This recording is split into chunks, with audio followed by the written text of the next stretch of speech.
bombastic side eye, criminal offensive side eye. Tapi bohong.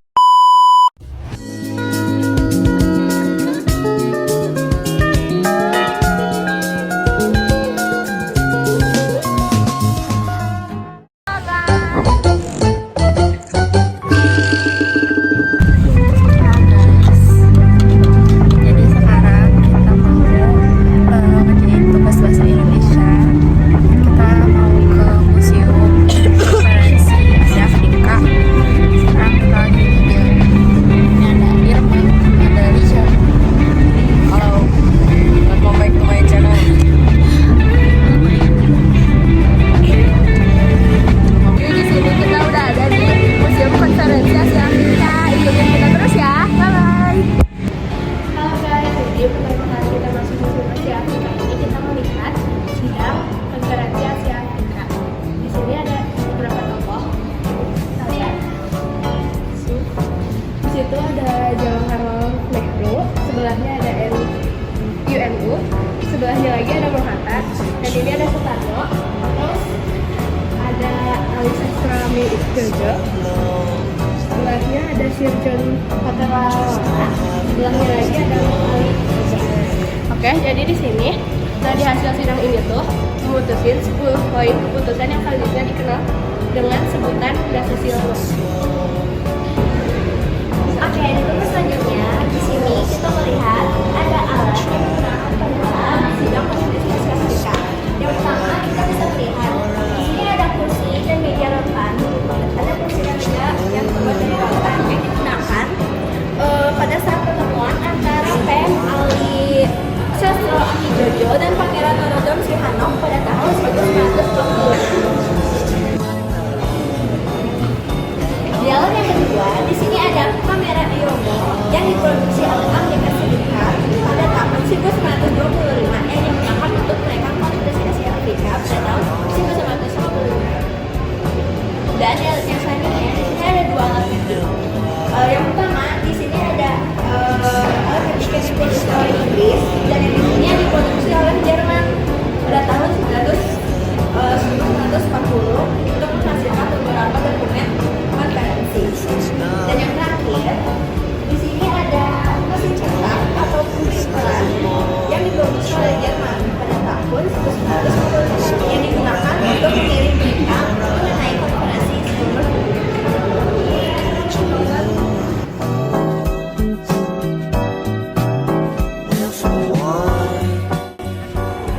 Oke, jadi di slide yang ketiga ini kita melihat isi dari prinsip dasar sila Bandung.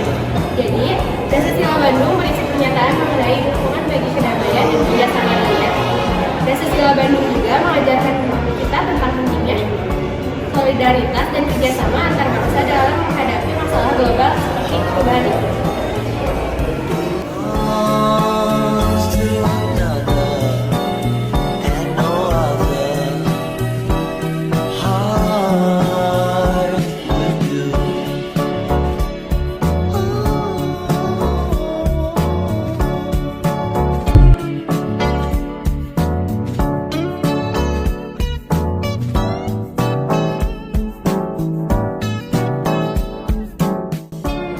Jadi di tempat selanjutnya kita menemukan piringan hitam yang berisi rekaman pidato Presiden Soekarno pada pembukaan konferensi Jurnalis Asia Afrika pertama di Jakarta pada 24 April 1963 dan pembukaan sidang Dewan Perserikatan 24 April 1961. Dan ini gambarnya.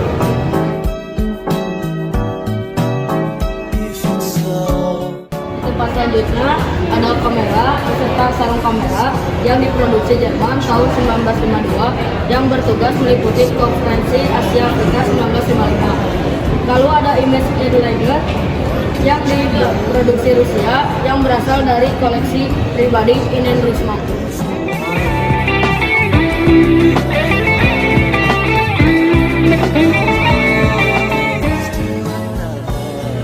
Jadi di tempat selanjutnya ada torehan tanda tangan delegasi dengan tinta hitam dan biru pada 4 lembar kertas.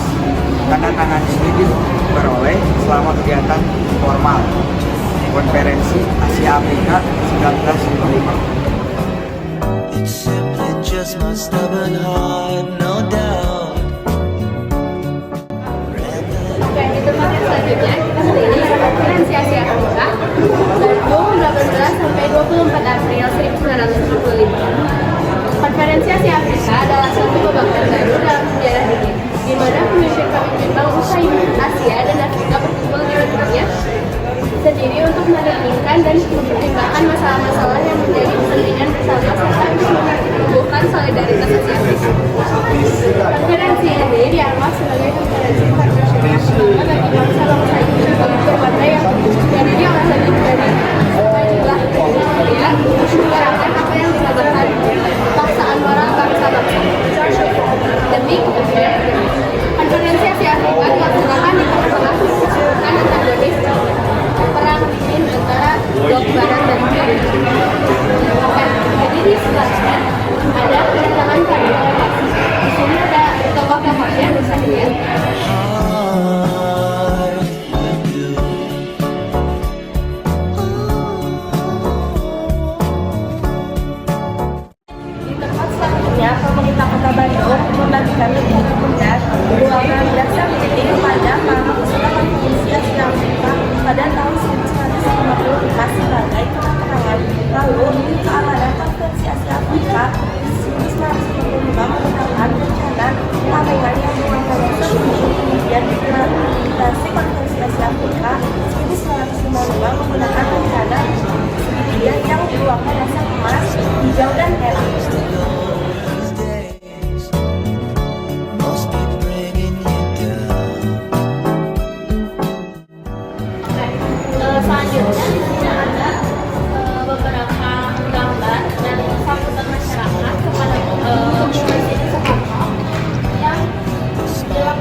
Salah satunya ada yang dari Indonesia, yaitu Ali Sastro Wijoyo. Will for one, her heart belongs to another, and no other heart. Di sini ada penjelasan Perang Dunia Kedua. Perang Dunia Kedua dimulai pada tanggal 1 September 1939 ketika Jerman berambisi menguasai Eropa dengan diawali mengipasi Polandia, kemudian menyerang Denmark, Luxembourg, Belanda, Belgia, Hungaria, Prancis, dan Uni Soviet. Sedangkan Australia dan Czechoslovakia sudah dikuasai sebelumnya. Juni 1940, Italia beraliansi dengan Jerman dengan menyerang Yunani dan Afrika Utara. I'll put the sparkle right back in your eyes. What could you lose? Selanjutnya di sini ada kondisi dunia internasional sebelum konferensi Asia Afrika. Berakhirnya Perang Dunia Kedua tidak berarti berakhir pula situasi permusuhan di antara bangsa-bangsa di dunia. Di beberapa belahan dunia masih ada masalah dan puncak masalah. Adanya penjajahan di dunia kita ini, terutama di dunia Asia dan Afrika, merupakan masalah krusial sejak abad ke-15. Lahirnya dua blok kekuatan, yaitu blok barat dan blok timur, semakin memanaskan situasi dunia. Perang ini berkembang menjadi konflik terbesar. Perlombaan pengembangan senjata nuklir meningkat. Hal tersebut menumbuhkan ketakutan dunia akan kembali dimulainya perang dunia.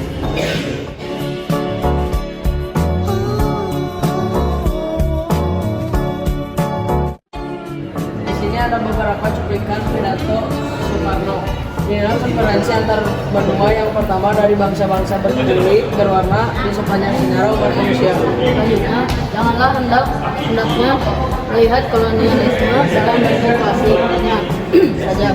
Seperti yang kita di Indonesia dan saudara-saudara kita berbagai wilayah Asia dan Afrika. Mengenalnya, kolonialisme mempunyai juga wujud modern dalam bentuk penguasaan ekonomi, penguasaan intelektual, penguasaan material yang nyata dilakukan oleh sekumpulan kecil orang-orang asing yang tinggal di tengah-tengah rakyat.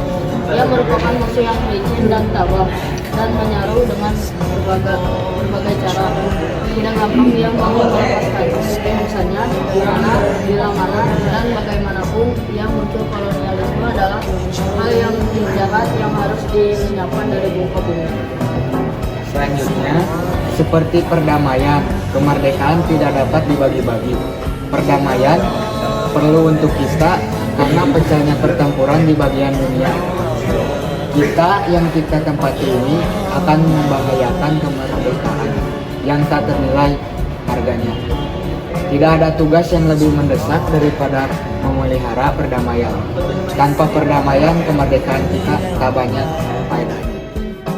Lalu di sini ada kemanusiaan. Pemerintah Indonesia mempersiapkan konferensi Asia Afrika dengan membentuk sekretariat bersama bertanya dari 5 negara sponsor, diketuai oleh Osman Abdullah. Yang kedua, Panitia Interdepartemental diketuai oleh Osman Abdullah. Yang ketiga, Panitia Setempat diketuai Gubernur Jawa Barat Sanusi Hadjadilata. Bandung mempersiapkan 14 hotel besar dan kecil, 31 bungalow di sepanjang Jalan Cipaganti, Jalan Lembang, dan Jalan Ciburuit untuk lebih kurang 500 peserta, serta fasilitas akomodasi untuk lebih kurang 500 wartawan dalam dan luar negeri. Disediakan pula 143 mobil sedan, 30 taksi, dan 20 bus. Bandung dipersiapkan pada tanggal 7 April 1955, Presiden Soekarno mengganti nama Gedung Condian menjadi Gedung Merdeka. Gedung Dana Pensiun menjadi Gedung Keluarga, dan sebagian jalan raya ke timur menjadi Jalan Asia Afrika.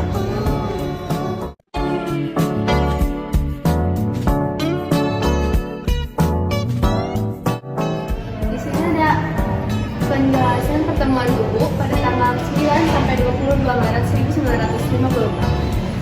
Sehubung dengan diundangnya Indonesia oleh Perdana Menteri Ceylon, maka pemerintah Indonesia mengadakan suatu pertemuan yang dihadiri oleh para kepala perwakilan Indonesia di Asia. Afrika dan Pasifik. Bertempat di Wisma Tugu, Puncak, dan Jawa Barat. Pertemuan ini diketuai oleh Menteri Luar Negeri Sunario membahas rumusan-rumusan yang akan menjadi bahan lagi Perdana Menteri Ali Sastra Midjojo di bawah konferensi Kolombo sebagai dasar usulan Indonesia untuk meluaskan gagasan kerjasama regional di tingkat sosial. Konferensi Kolombo pada tanggal 28 April sampai 2 Mei 1950. Konferensi informal yang merupakan inisiatif Perdana Menteri Taiwan dihadiri oleh Perdana Menteri Birma, UNU, India Jawaharlal Nehru, Indonesia Ali Sastra Midjojo, dan Pakistan Muhammad Ali, bertempat di Kolombo.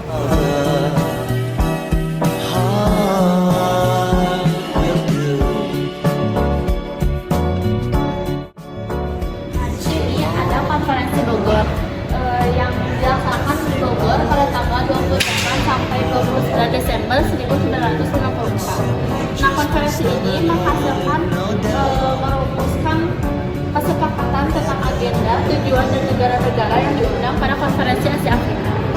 Nah, juga ada penjelasan tentang kelima negara peserta konferensi Bogor menjadi sponsor konferensi Asia Afrika dan Indonesia dipilih menjadi tuan rumah pada konferensi tersebut.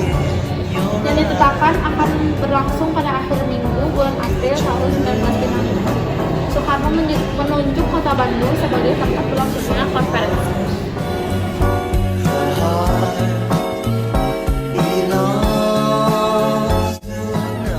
Di dalam aula Gedung Merdeka terdapat Gong Perdamaian Asia Afrika. Gong Perdamaian Asia Afrika dibuat di Solo.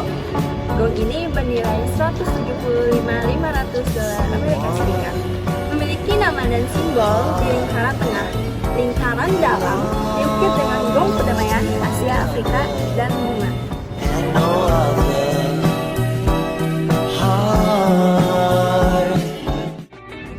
Sekian penjelasan observasi dari kelompok kami. Mohon maaf bila ada kesalahan. Oke.